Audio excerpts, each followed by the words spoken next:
Hi, my name is Peter Lovequist and welcome to my YouTube channel. Today we're going to be talking about why it works to be cheap and why some people will tell you it doesn't.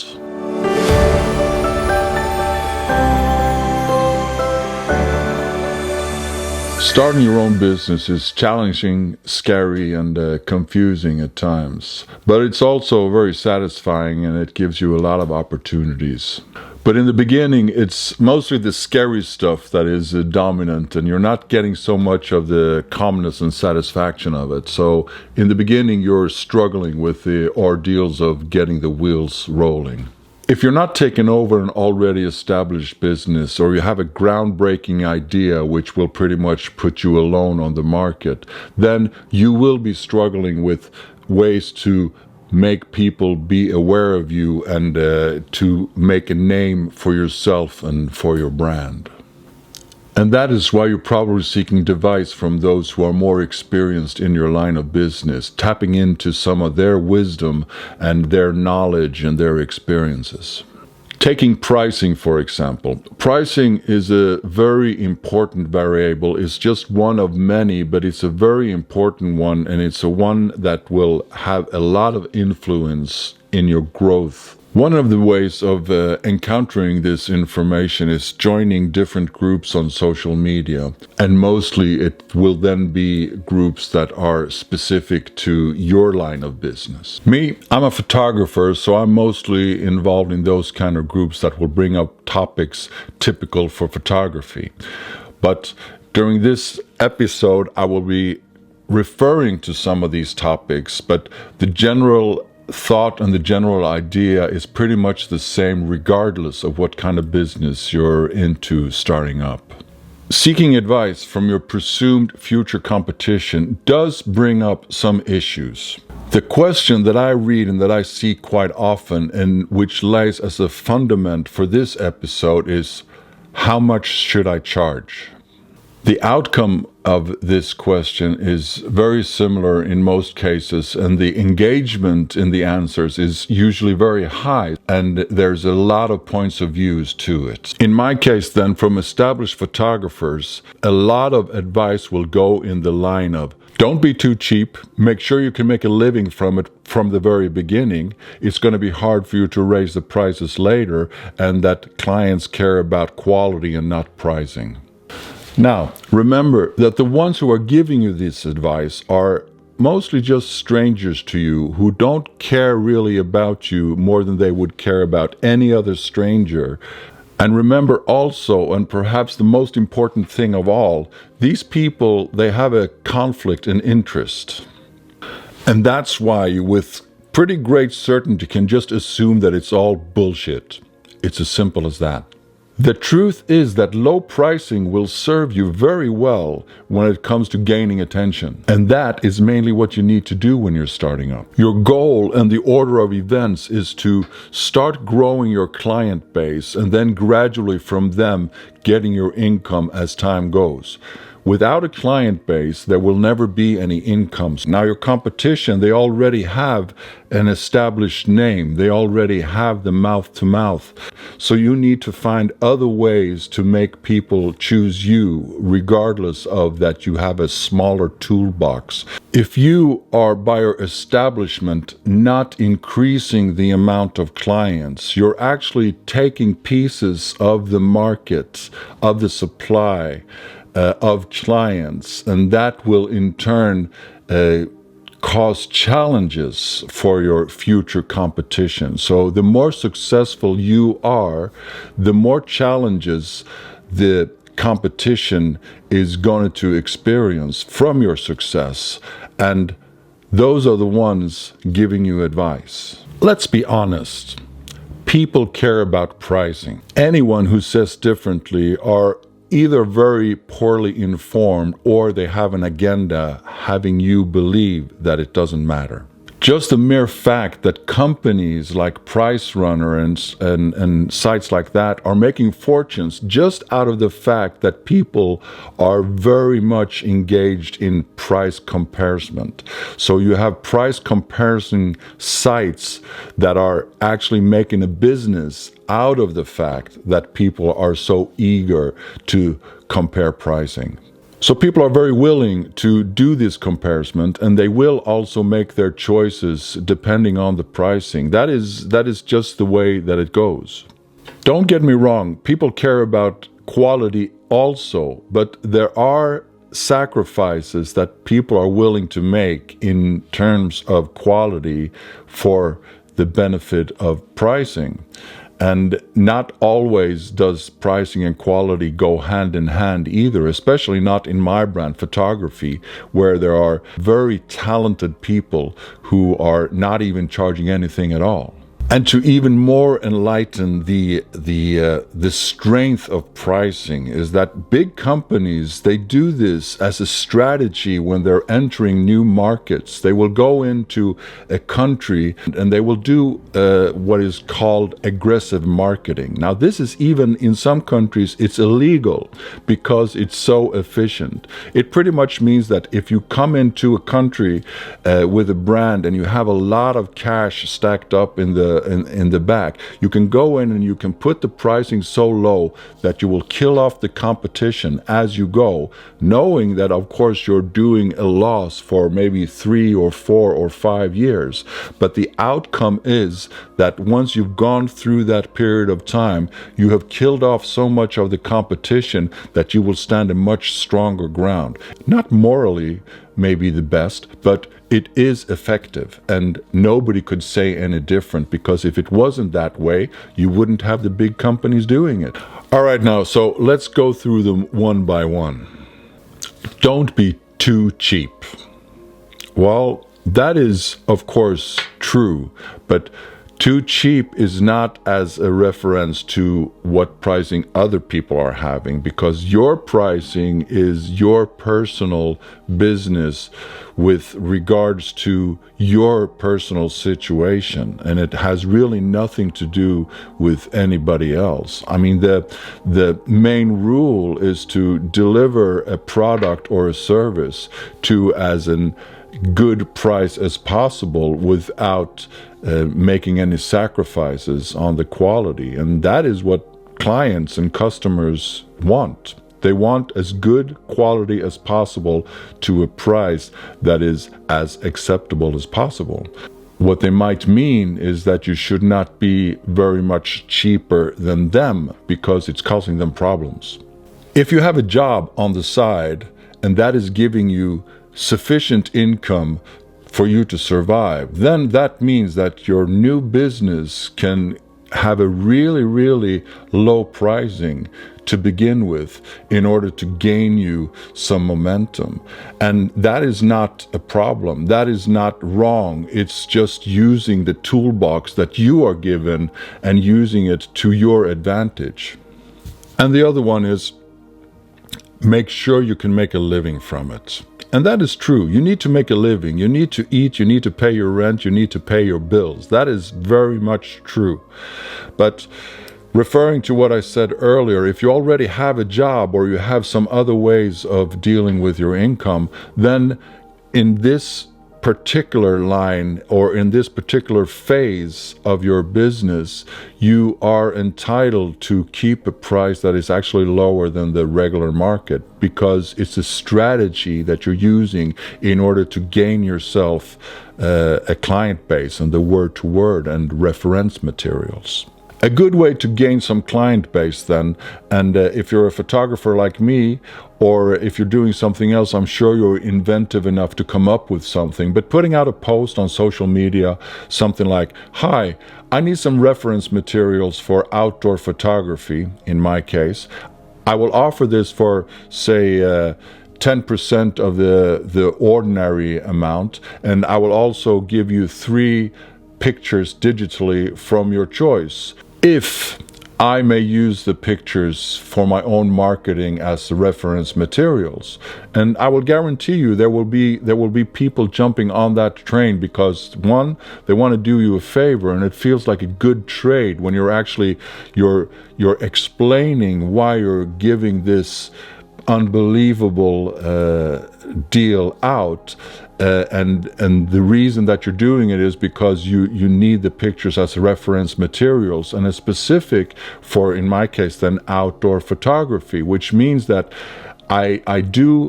it's a specific thing that I really need, and I can do this for different topics all over, a long period of time. I can do the same with indoor photography or child photography or product photography or whatever it might be. I can do it in a very specific way, and the deal is that I get to use the picture. So you're doing me a favor by letting me take photos of you, and I'm actually compensating you for it. And people like to help, and they like to do something and getting something in return. So it's a very good way of getting people to acknowledge you, and you can build your brand and you can build your reference materials from this. If you're lucky, you have a job and you can just do this on the side, and you can slowly grow it, and you can turn it more and more and more over to what you want to do with your business, and leaving maybe your daytime job partially as time goes if you have a good boss. But the other way would be to actually just have some money stacked up and using those as an investment, or in worst case scenario, which I would not recommend, but which is very common, is to just go and get a loan on a bank.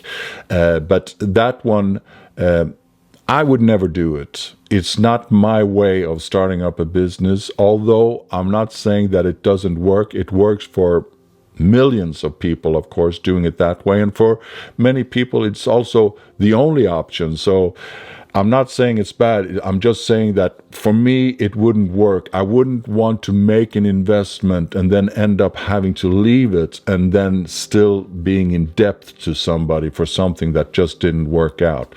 My personal strategy is going slow by slow, using the funds that I have, having my spending account to a minimum for a while, and then just slowly increasing it as it goes. Such a strategy will, of course, not please your future competition, but just be honest. How much of your future income will be coming from your future competition?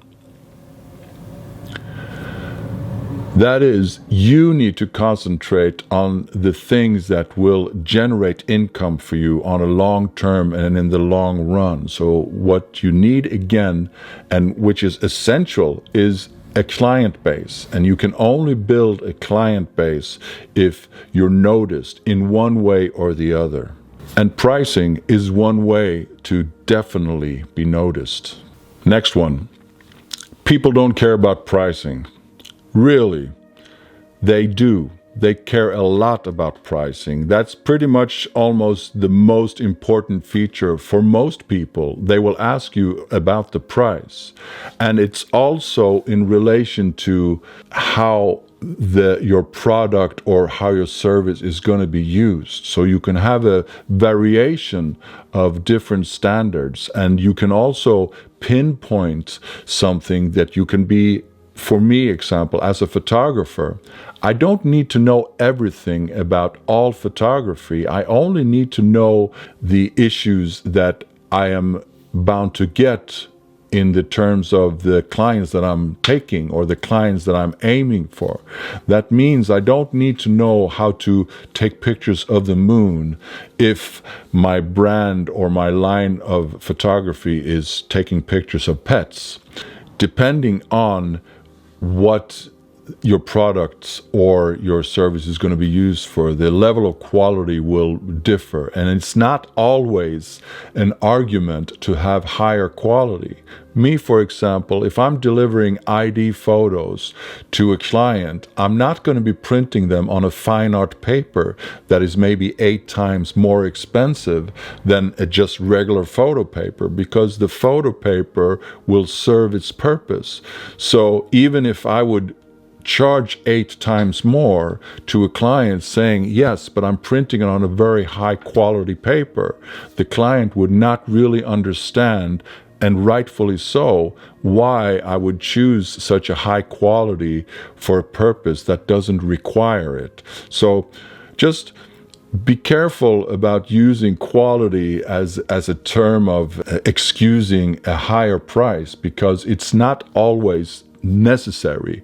And if I refer to myself as on a customer base, if I am just a regular Joe house owner, I use a hammer once or twice a year, I will buy pretty much just a low budget hammer because I'm just bringing it out and I will use it maybe 60 or 100 times during my whole lifetime. On the other hand, if I'm working with it and I'm using the hammer every day, I will consider ergonomics and the quality of the hammer and all sorts of things, and I will be willing to pay maybe 10 times or even 20 times more for the same tool. It's just that in comparison to what I'm going to be using it for and how much I'm going to be using it, I will have a different level of acceptance when it comes to the pricing. And the same goes for the clients. You need to understand what their aim is for your product and where you need to lay in order to find a balance between the quality and the pricing. And saying that people care about quality, not pricing, it's just not true. People care about both. And if you can do something with the pricing that is more tempting to the client than your competition, then you're gaining small by small that momentum of people making the choice of going for your product or service rather than somebody else's. And that is pretty much your goal, because the amount of clients are fixed and you're all going to need to take pieces of this, and you're all competing about the same amount of clients. Now, what the clients don't care about, and they don't care about it one little bit, is your expenses. If you have a ton of equipment lying about that you're not using for this specific photo session, the clients don't care. If you have a facility in the middle of the town which you are paying a lot of rent for, the clients, they don't care. They don't want to be part of paying it. They don't really care if they're asking you to take a photo of a shampoo bottle as a product photo. I'm saying this because that is my line of work, but the idea is the same. Now, if a client is asking for something specific, in my case, a bottle of shampoo on a photo, they don't care if I'm taking this in the studio where I have all this equipment, or I'm taking it at home in my closet. They don't care.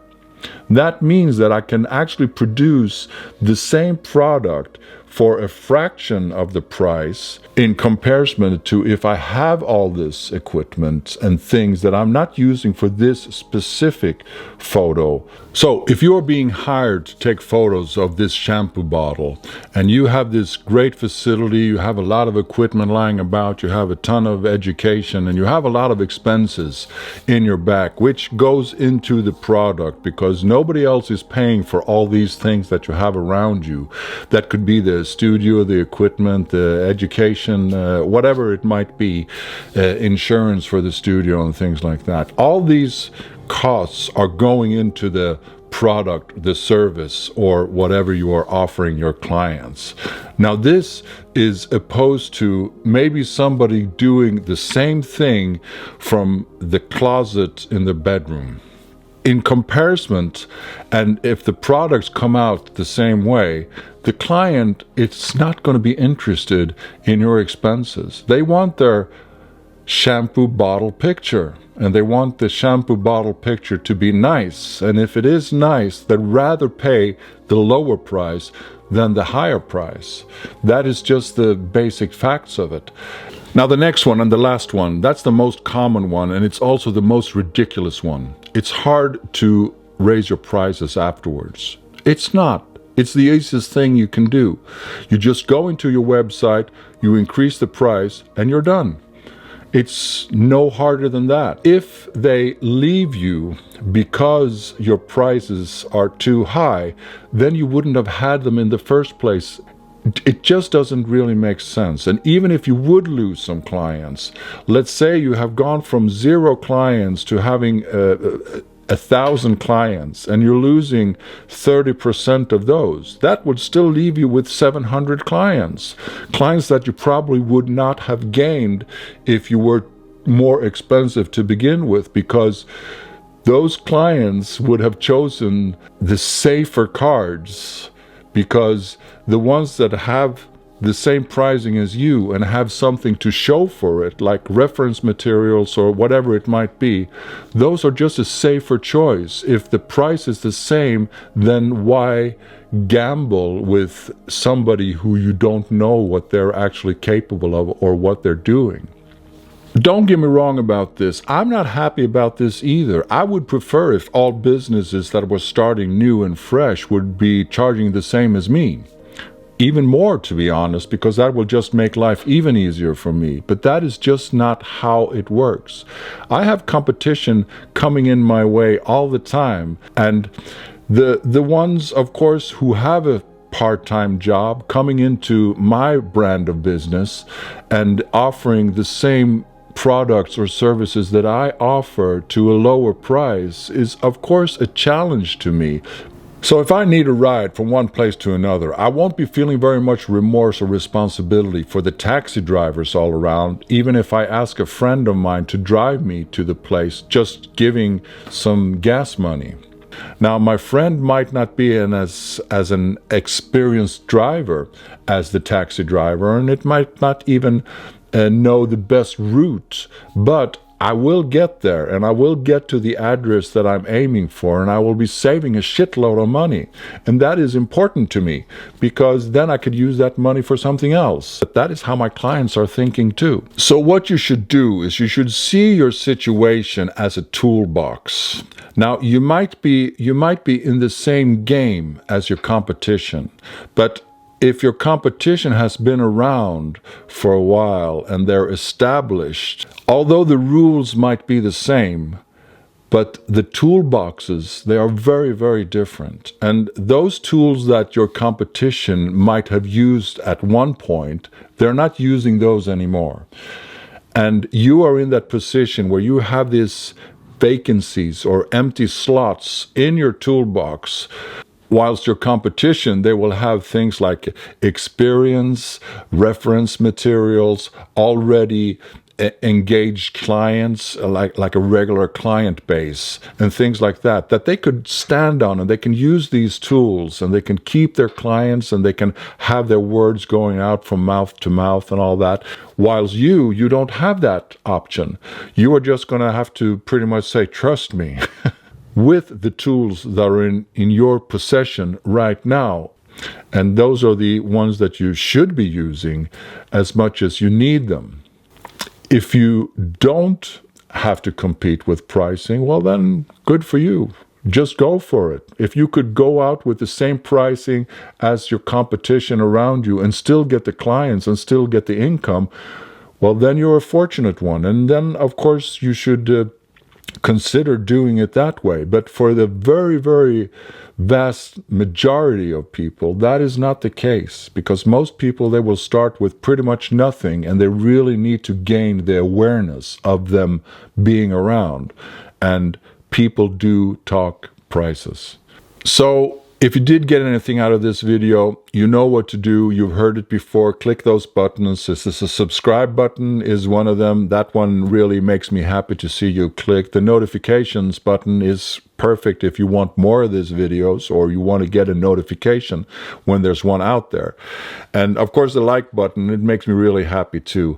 And if you have an opinion about this video, please comment below. I would love to read anything that you might think about, and I'm pretty sure that not everyone is going to agree with me on this topic, and that is fine too. We're not supposed to be agreeing on everything.